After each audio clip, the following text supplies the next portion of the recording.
Hola a todos, hoy hablaremos de la exotropia intermitente. Para empezar, debemos situar a esta enfermedad dentro del espectro en el cual se encuentra.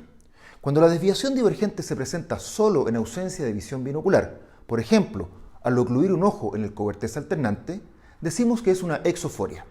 Cuando la desviación aparece espontáneamente, sin previa interrupción de la visión binocular y alterna con periodos de correcto alineamiento de los ojos y fusión, es una exotropia intermitente. Y cuando los ojos están siempre en posición divergente, es una exotropia permanente.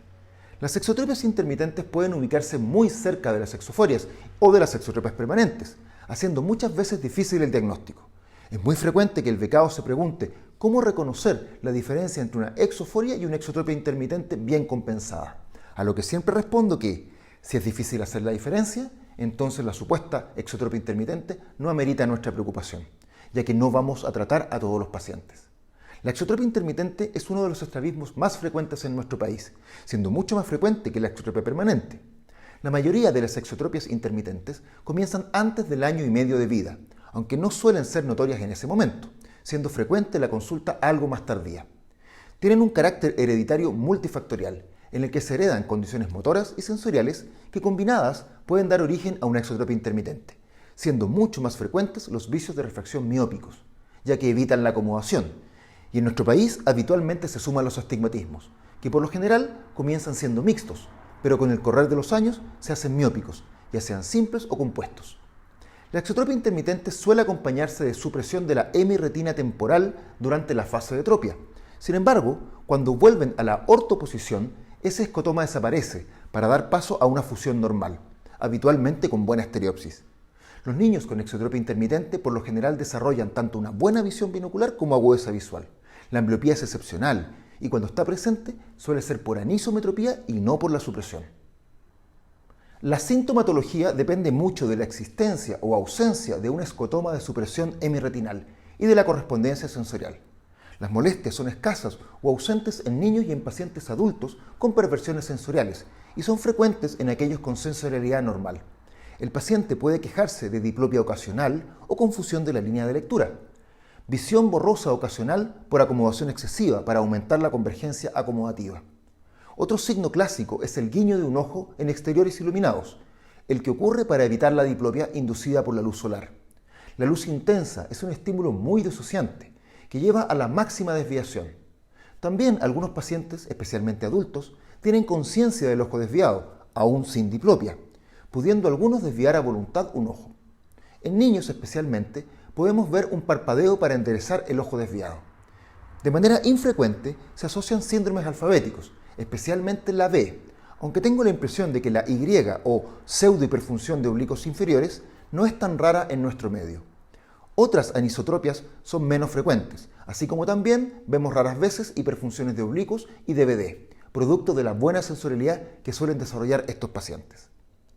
En los pacientes con exotropia intermitente podemos encontrar diversos estados sensoriales. El más frecuente es tener correspondencia sensorial normal con buena fusión en ortotropia y un escotoma de la hemirretina temporal cuando se está en tropia. Estos pacientes suelen tener pocos síntomas debido a la adaptación sensorial que presentan. Sus molestias suelen estar asociadas principalmente al impacto social que representa la apariencia de desviación. Luego tenemos a los pacientes con correspondencia sensorial normal en todo momento, sin supresión y diplopia entropia. Estos suelen ser los pacientes con menos daño sensorial, pero con más molestias. Habitualmente son pacientes que presentaron un cuadro leve durante la infancia y por lo tanto no se adaptaron sensorialmente, aun cuando después puedan desarrollar una desviación más frecuente.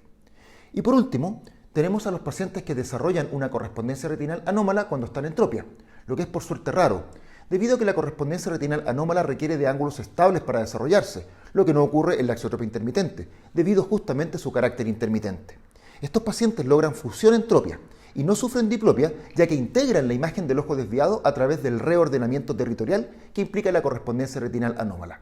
Estos pacientes suelen presentar sensorialidad algo más pobres. El problema con estos pacientes es que después de cierta edad no es posible ya revertir la correspondencia retinal anómala, y si los operamos y logramos la ortotropia, sufrirán de diplopia homónima. Por eso es que es importante en adultos evaluar si hay diplopia o no cuando corregimos la desviación con los prismas, y así poder predecir el comportamiento postquirúrgico. La clasificación de la exotropia intermitente se basa en la incomitancia lejos-cerca, es decir, en las diferencias en los ángulos en posición primaria al medir a 5 metros y a 33 centímetros. La clasificación más usada en la actualidad, por su relativa simpleza y porque además implica un manejo diferenciado, es la clasificación de Duane modificada por Burian, la que establece 4 grandes grupos. Primero, el subtipo básico, donde la desviación de lejos y la de cerca se diferencian en menos de 10 dioptrías. Luego está el subtipo insuficiencia de la convergencia, donde como su nombre lo indica, la desviación de cerca excede en 10 dioptrías o más a la de lejos. Después tenemos el subtipo exceso de divergencia, en donde la desviación de lejos es al menos 10 dioptrías mayor que la de cerca. Este subtipo se subdivide a su vez en dos, según su respuesta a la oclusión: el pseudo exceso de divergencia y el exceso de divergencia verdadero.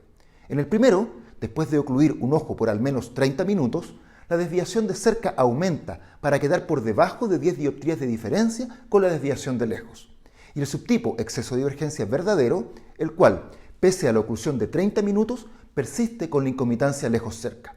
En este subtipo existe un grupo que aumenta su desviación para cerca al adicionarle 3 esféricos, es decir, se comporta igual que la endotropia acomodativa con relación CA alta, donde en este caso la acomodación de 3 dioptrías para ver de cerca disminuye el ángulo de desviación y por lo tanto aumenta al relajar la acomodación con el más 3 esférico. Kushner quiso complicar las cosas incorporando la relación CA en casi todos los subtipos, lo que si bien plantea una idea más precisa de los mecanismos fisiopatológicos implicados, no aporta una gran diferencia en el manejo diario de estos pacientes. Por eso es por lo que se sigue usando la antigua clasificación de Duane. Vamos al manejo. ¿Qué hacer en la primera consulta? Primero que nada debemos tener claro que los padres raras veces se equivocan cuando sospechan que sus hijos tienen una exodesviación, al revés que en las endotropias. Por lo que frente a una sospecha de exotropia, debemos partir de la base que el paciente puede presentar algún grado de desviación, aun cuando ésta sea mínima, siendo frecuente también encontrar síndromes en Y, que si bien son inocuos, son más notorios en niños ya que suelen usar la supraversión con frecuencia. Dentro de esta categoría entran también las sospechas de hipertropia. No es raro que los padres refieran una hipertropia y nos encontremos en realidad con una exo. Cuando tenemos a un lactante al frente nuestro que es traído por sospechas de exotropia intermitente, no debemos preguntarnos si tiene o no dicha desviación, sino la pregunta es, ¿con qué facilidad desvía? Es decir, en algunos pacientes veremos tropias espontáneas o fácilmente inducidas con la oclusión del cover test. Estos pacientes son sencillos de diagnosticar, pero en muchos pacientes no lograremos objetivar la atropia, ni siquiera al cover test. Entonces, salvo que encontremos otro estrabismo, como una endo o una altura, nunca podremos descartar categóricamente la exodesviación, ya que sabemos que ésta puede manifestarse en ocasiones. Lo que sí sabremos en los pacientes que no logramos desviar es que, si tienen una exotropia, esta no es significativa y por ende no requiere tratamiento activo, por lo que no debemos estresarnos en evidenciar la desviación. Desde el punto de vista práctico, da lo mismo si el paciente es completamente sano o si tiene una atropia que no se manifiesta con las maniobras clásicas. En ambos casos no se requiere hacer nada con respecto al estrabismo. Una estrategia que uso cuando no logro disociar ni para cerca ni para lejos dentro de la consulta, ya sea porque el paciente parece estar sano o porque no permite un examen confiable. No es frecuente que los niños menores entren llorando y no permitan siquiera que nos acerquemos. Es sacar al paciente y a su acompañante afuera de la consulta. Esto muchas veces logra que el paciente se calme. Entonces le pido a la madre que cargue al niño y yo me ubico a unos 5 metros pidiéndole a la madre que ocluya un ojo del niño mientras hago gestos para llamar su atención.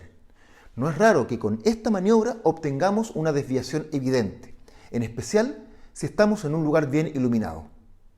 Una vez que hayamos objetivado la desviación, procederemos a evaluar la agudeza visual si podemos, y luego, como ya es costumbre, la esquiascopía con ciclopregia y el examen de fondo de ojo, y si es posible también, la biomicroscopía.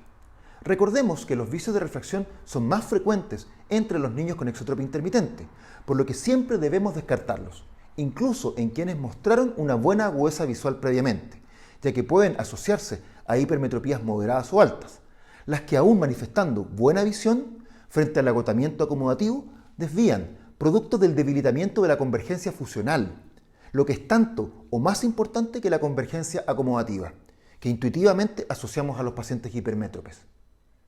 Una vez descartada la desviación secundaria a baja visión, producto de patología orgánica no refractiva, es decir, exotropias sensoriales por cataratas, desprendimientos de retina, etc., debemos decidir qué vicios de refracción tratar. En los pacientes con exotropia intermitente seremos menos tolerantes con los vicios de refracción, indicando lentes en pacientes en los que quizás no haríamos tal indicación si no tuvieran estrabismo.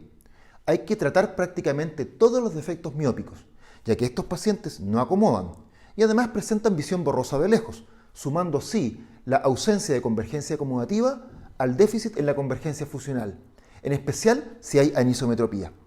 Una posible excepción son los pacientes muy pequeños con desviaciones bien compensadas y vicios de refracción moderados, en quienes podríamos tener una conducta expectante al menos en un comienzo. Los defectos hipermetrópicos serán tratados en la medida que provoquen baja visión, es decir, por debajo de 3 o 4 dioptrías de hipermetropía pura no es habitual indicar lentes. Los astigmatismos hipermetrópicos o mixtos se suelen tratar, rebajando la esfera positiva en alrededor de 2 a 3 dioptrías del total con cicloplegia. A mayor sea el vicio de refracción y más baja la visión, más esperaremos del lente en la corrección de la desviación. Muchas veces basta solo con esto para llevar una exotropia intermitente notoria a una situación aceptable sin requerir otro tratamiento. A estas alturas se estarán preguntando, ¿cómo definir si una exotropia intermitente está bien compensada o no? Para esto debemos enfocarnos en la sensorialidad. Desde hace un tiempo se ha definido que la capacidad para mantener los ojos alineados, aparte de depender de una buena agudeza visual, dependerá también de la calidad de la sensorialidad del paciente. Sabemos que la visión binocular solo puede desarrollarse mientras los ojos están en ortotropia. La diplopia o la supresión impiden este aprendizaje. Entonces, mientras menor sean los tiempos en tropia, mejor será la binocularidad. Más fácilmente el paciente sufrirá diplopia al desviar y por lo tanto será capaz de corregir rápidamente cuando se induzca la desviación. Rosenbaum describió hace años que el curso potencial de agravamiento de una exotropia intermitente es a través de un daño inicial de la binocularidad para lejos, manteniendo al principio la fusión de cerca. Así, el paciente desvía fácilmente al mirar de lejos, pero mantiene la ortoposición para cerca más fácilmente.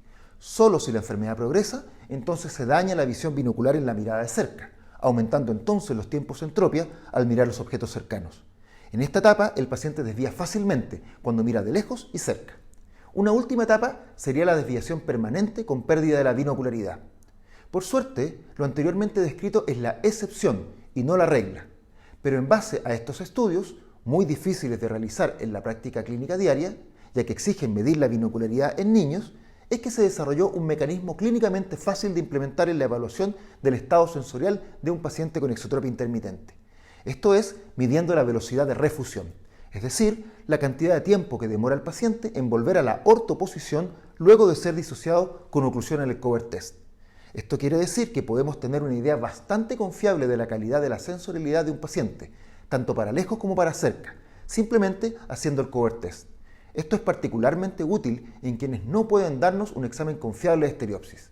Así es como se desarrolló el score de Newcastle, que puntúa la velocidad de refusión en la mirada de lejos, de cerca y en el desempeño en casa evaluado por los padres, integrándolos a ellos en la evaluación. Se asigna un puntaje de 0 a 3 en cada ítem, lo que daría un máximo teórico de 9. Existe una correlación lineal entre la demora en refusionar, el porcentaje del tiempo que el paciente está en tropia y la calidad de la estereopsis. Es decir, a menor velocidad de refusión, mayor porcentaje del tiempo en tropia y peor estereopsis. Esto para cada distancia. Este score permite no solamente evaluar sensorialmente a un determinado paciente en un momento, sino también evaluar el efecto de los tratamientos, ya sean médicos o quirúrgicos, pudiendo establecer si hay respuesta o no para decidir escalar el tratamiento. En la práctica diaria no solemos puntuar realmente a los pacientes.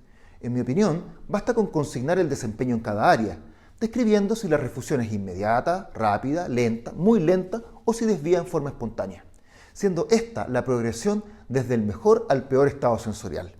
Si vemos entonces que el paciente refusiona rápido para lejos y cerca, los padres describen que la desviación es ocasional, no hay vicios de refracción y la agudeza visual es simétrica, entonces podemos simplemente observar, pudiendo controlar en estos casos en 6 meses o más, ya que sabemos que un paciente en este estado no cambiará rápidamente. De lo anterior se desprende por qué no es tan relevante lograr explicitar la desviación, ya que la conducta será la misma si no hay exotropia o si ésta está bien compensada. Antiguamente solíamos iniciar tratamiento activo en todos los pacientes, eso al menos en mi hospital. Sin embargo, hoy somos más tolerantes, ya que se ha comprobado que casi ningún paciente compensado empeora. Y si así ocurriera, la evolución es lenta y permite ajustar el tratamiento con calma. Si el paciente presenta un vicio de refracción que requiere anteojos, podremos esperar una cierta mejoría de la desviación con el uso adecuado de estos, pudiendo dilatar el inicio de tratamientos más invasivos. Si el paciente presenta una desviación más notoria, con refusión lenta para lejos o peor aún, también para cerca, entonces debemos iniciar tratamiento activo con oclusión, independiente de si indiquemos anteojos o no. El tratamiento oclusivo en el contexto de la exotropia intermitente presenta algunas particularidades, ya que no solo actúa en ambliopía, la que como dijimos es poco frecuente, sino también es antisupresivo. ¿Qué quiere decir esto? Al parchar un ojo estamos haciendo innecesaria la supresión. Recordemos que la supresión no es pasiva, es un fenómeno activo a nivel central, por lo que un sistema joven puede echar marcha atrás, reiniciando la diplopia entropia, aunque pueda seguir suprimiendo a veces. Así, la diplopia ocasional se constituye en un mecanismo de control para la desviación. Un paciente que presente diplopia entropia desviará menos que quien suprime. Por lo tanto, solemos indicar parches. Si hay ambliopía, parcharemos solo el ojo dominante, lo mismo que si hay preferencia de fijación sin ambliopía. De esta forma, podemos obtener la alternancia al mismo tiempo que disminuimos el tiempo entropia. Si el paciente alterna, entonces indicaremos oclusión alternante. En lo personal, evito complicar la indicación de parches, es decir, o parcho un solo ojo o parcho alternante, pero no indico fórmulas mixtas, donde se parcha algunos días un ojo y menos el otro, ya que suelen confundir a los padres. La cantidad de tiempo habitualmente fluctúa entre las 2 y 3 horas diarias, aunque si hay ambliopía profunda podemos parchar más horas. Independiente de si parchamos alternante, asimétrico o un solo ojo, lo habitual es que, al siguiente control, unos 3 o 4 meses después, podamos objetivar una mejoría en la velocidad de refusión y los padres además describan que desvía menos. Si ese es el caso, suelo iniciar la retirada del parche, controlando cada 3 o 4 meses para evitar un retroceso. Ahora, si el paciente no mejora y consideramos que su desviación es inaceptable, entonces aumentamos la dosis a 4 o incluso 6 horas, lo que puede ser suficiente para controlar la situación. El uso de lentes minus es popular en algunos colegas, rebajando 3 o 4 dioptrías a la cicloplegia, indicando lentes incluso nemétropes. El principio de esto es estimular la convergencia acomodativa, exactamente lo contrario de la endotropia acomodativa, disminuyendo así la desviación. Este enfoque tiene límites. Un exceso de acomodación, especialmente en niños algo mayores, produce astenopia, y si baja la agudeza visual producto de esto, habrá más desviación al perder la convergencia fusional. Por lo tanto, no suelo indicarlo como terapia aislada, salvo casos excepcionales, aunque lo incorporo en aquellos pacientes con vicio de refracción, en quienes suelo obligar a acomodar 2 o 3 dioptrías al indicar un lente. Esto es especialmente útil en quienes tengan un componente hipermetrópico en su vicio de refracción. Finalmente, la última de las opciones terapéuticas que quisiera mencionar es la ortóptica, ya que es la que menos se usa. Su indicación es clara, sirve en la insuficiencia de la convergencia y en el caso de la exotropia intermitente solo sería útil en el subtipo insuficiencia de la convergencia, que no es tan frecuente, y además solo sirve en pacientes cooperadores, por lo que es raro que la indiquemos en el contexto de la exotropia intermitente. Debemos tener claro que los tratamientos médicos de la exotropia intermitente, básicamente lentes y oclusión, no son curativos. De hecho, ni siquiera disminuyen de manera permanente el problema. Podríamos decir que permiten sostener un porcentaje adecuado de tiempo en ortotropia para permitir el correcto desarrollo de la binocularidad y la agudeza visual, en espera que sea el propio paciente el que con el tiempo sea capaz de compensar adecuadamente su tendencia a la desviación. Es decir, compra tiempo, hasta que la desviación ya no pueda dañar al paciente, esto es, hasta después de los 5 años. No es raro que los padres de los pacientes sientan que el tratamiento oclusivo no sirvió, ya que después de varios años el paciente sigue desviando. Aquí debemos ser claros, el parche posiblemente no cura el estrabismo, pero permite el correcto desarrollo de la visión evitando daños permanentes. ¿Qué importancia tiene esto? Resulta que antes de los 5 años los pacientes no son buenos candidatos a la cirugía y después o se mejoran solos o ya no lo hicieron, pero ya no corren riesgos sensoriales frente a un resultado negativo de la cirugía. Pongámoslo así, lo normal es esperar un excelente desarrollo de la sensorialidad en un paciente tratado médicamente.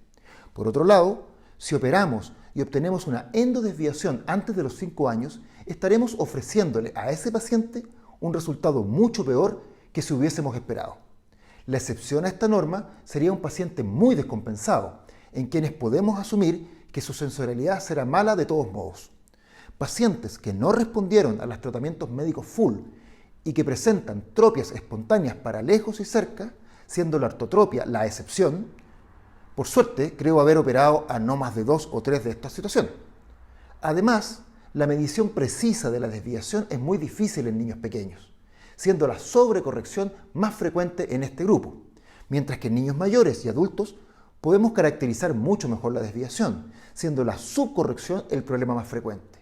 Y en ese caso, una sobrecorrección, podemos esperar tranquilamente a la resolución espontánea, ya que sabemos que la endotropia postquirúrgica en el paciente mayor de 5 años no llevará a la pérdida de la sensorialidad ni a la ambliopía. Bueno, ya hemos manejado al paciente por un tiempo. Cumplió 5 años, sabemos que está fuera de peligro y debemos decidir qué hacer.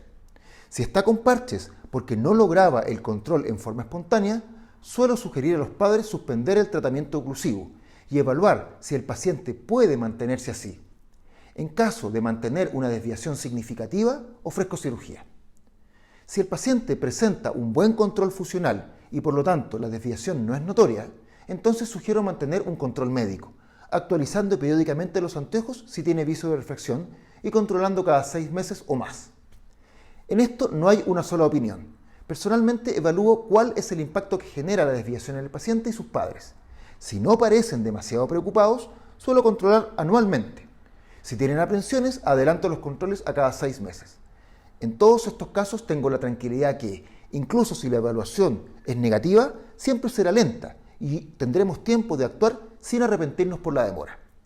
En caso de que el paciente tenga un control sensorial pobre, es decir, la refusión sea lenta, lo normal entonces es que los padres estén dispuestos a una cirugía. Si consideramos el buen pronóstico sensorial de los pacientes y lo lento del deterioro cuando ocurre, es que no es recomendable intentar forzar una cirugía en quienes no están realmente convencidos. Hasta el momento he hablado de velocidades de refusión, sensorialidad y tiempo entropia, pero no he hablado de ángulos de desviación, ni para el seguimiento de los pacientes bajo tratamiento médico, ni para decidir cirugía. Entonces, ¿tiene algún rol el ángulo? El rol principal que le adjudicamos al ángulo es para decidir la dosis de cirugía. Habitualmente solemos utilizar tablas para calcular la dosis de cirugía en milímetros de retroceso de recto lateral y o resección de recto medio. A grosso modo, decimos que cada milímetro de cirugía corrige 2 dioptrías de desviación, aunque esta norma es limitada y es preferible personalizar la decisión basándonos en otros criterios también. Mientras no pretendemos operar al paciente, no considero necesaria medir la desviación, ya que el efecto del tratamiento lo mediré según el control fusional, es decir, la velocidad de refusión, y no según el ángulo. Por ejemplo, no importa que un estrabismo sea de un ángulo mayor, mientras el tiempo entropia sea menor. Esto porque desde que el ojo desvía, ya sea 5 o 50 dioptrías, se genera el mismo escotoma de supresión en ambos casos, y el daño sensorial, o la ausencia de este, estará determinado por el tiempo entropia, expresado clínicamente a través de la velocidad de refusión. De hecho, a veces en un paciente tratado vemos que el ángulo de desviación varió relativamente poco, pero la velocidad de refusión se hizo rápida. Entonces los padres están felices, porque según ellos ya no desvía. Y lo que estamos viendo es que el paciente ganó control fusional, ya sea por el tratamiento médico o la cirugía. Es cierto en todo caso que por lo general ángulos mayores suelen acompañarse de peores controles fusionales, por lo que solemos indicar más fácilmente cirugía en estos pacientes. ¿A quiénes vamos a operar entonces? A quienes tengan un mal control fusional expresado a través de una velocidad de refusión lenta, para lejos y especialmente cuando es para lejos y cerca. A quienes tengan una desviación cosméticamente inaceptable, por lo general ángulos mayores a 20 dioptrías y pobre control. A quienes presenten anisotropias, hiperfunciones de oblicuos o DVD, ya que no suelen responder bien a tratamiento. Y a adultos que manifiesten síntomas importantes y no respondan a tratamiento médico. ¿Cuándo operar una exotropia intermitente? En estricto rigor, una exotropia intermitente puede esperar su cirugía por muchos años sin necesariamente empeorar su pronóstico. Es frecuente operar adultos con excelentes resultados, aunque en muchos casos La discriminación y alteración de la autoestima que genera la experiencia de una infancia y adolescencia con estrabismo significativo hacen recomendable evitar tal experiencia y operar antes. Antes de los 5 años, solo operaremos a quienes presenten un riesgo inminente de caer en exotropia permanente, es decir, pacientes con muy mala respuesta a tratamiento y tropias espontáneas y prolongadas para lejos y cerca, pese a estar en tratamiento óptimo. ¿Podemos operar todas las exotropias intermitentes? Para responder a esto es preferible analizar cada subtipo por separado. Para el pseudoexceso de divergencia, el pronóstico quirúrgico es habitualmente bueno. Se recomienda el retroceso de ambos rectos laterales para ángulos menores de 40 dioptrías, llegando a retroceder incluso 9 milímetros cada músculo. Si bien hay quienes realizan retrocesos mayores para ángulos mayores. Personalmente prefiero agregar la resección de un recto medio para ángulos de 40 dioptrías en adelante, disminuyendo así el retroceso de los rectos laterales. Para el subtipo básico, el pronóstico también es bueno. Aquí se han planteado por igual el retroceso de ambos rectos laterales como el retroceso resección monocular de recto lateral y recto medio respectivamente. El subtipo insuficiencia de la convergencia no suele responder tan bien a la cirugía. En estos casos se sugiere agregar 1 milímetro por músculo al cálculo de la desviación de lejos. Algunos prefieren incluir resección de al menos un recto medio para reforzar la convergencia, ya que se teoriza que esta función depende mayormente de la función de este músculo por sobre el recto lateral, aunque quedan muchas veces con exotropias residuales para cerca. Si el paciente presenta algo de convergencia, podemos reforzar el resultado con ortóptica, la que ahora, con un ángulo mucho menor, podría lograr compensar el paciente. Por último, tenemos el exceso de divergencia verdadero, el cual presenta un reto especial. Por lo general, no hay grandes problemas en operar a estos pacientes, salvo que presenten una relación CA alta. En estos casos, por suerte muy escasos, una cirugía exitosa para el ángulo de cerca dejará invariablemente una exotropia para lejos, la que finalmente reproducirá el estado inicial. Y en caso que logremos la ortotropia para lejos, la presencia de una relación CA alta inducirá una endodesviación para cerca, es decir, transformaríamos una exotropia intermitente en una endotropia acomodativa con relación CA alta. Para estos pacientes se ha sugerido esperar a la normalización de la relación CA, la que ocurre habitualmente después de los 10 años.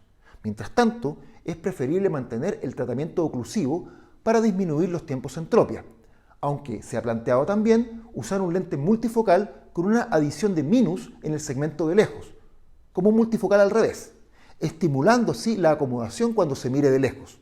Personalmente nunca lo he usado y los pocos pacientes que me ha tocado tratar los he mantenido en observación si la desviación está bien controlada o con oclusión si es muy notoria. ¿Qué precauciones debemos tomar para calcular adecuadamente a los pacientes con exotropia intermitente a quienes ofrecemos cirugía? Debemos recordar que la principal complicación en la cirugía de la exotropia intermitente es la subcorrección. Por lo tanto, debemos tratar de explicitar el mayor ángulo posible y así disminuiremos el riesgo de subcorrección. Para tal objetivo, debemos suspender el tratamiento oclusivo y el overminus al menos un mes antes de la medición, para evitar que el ángulo esté artificialmente disminuido. Debemos medir el ángulo a través de un prisma Cobertés alternante prolongado, procurando la máxima disociación.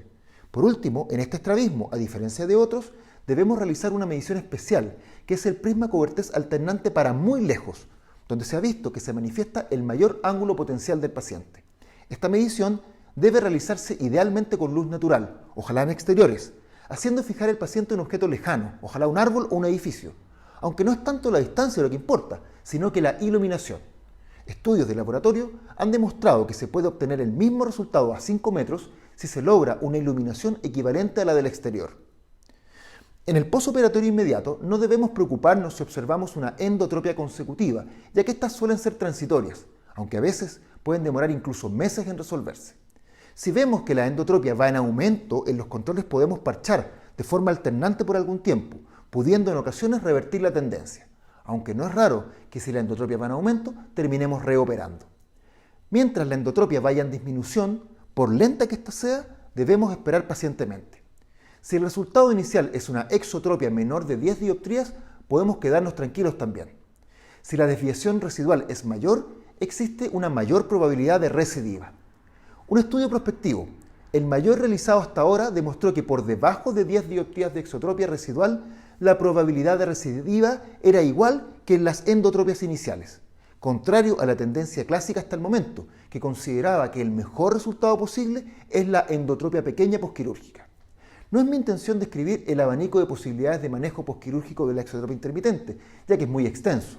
Basta decir que mientras no derive a una endotropia mayor o no recidive a una exotropia intermitente similar a la primitiva, el manejo será principalmente expectante. Bueno, hasta aquí llegamos hoy. Muchas gracias y hasta un próximo video.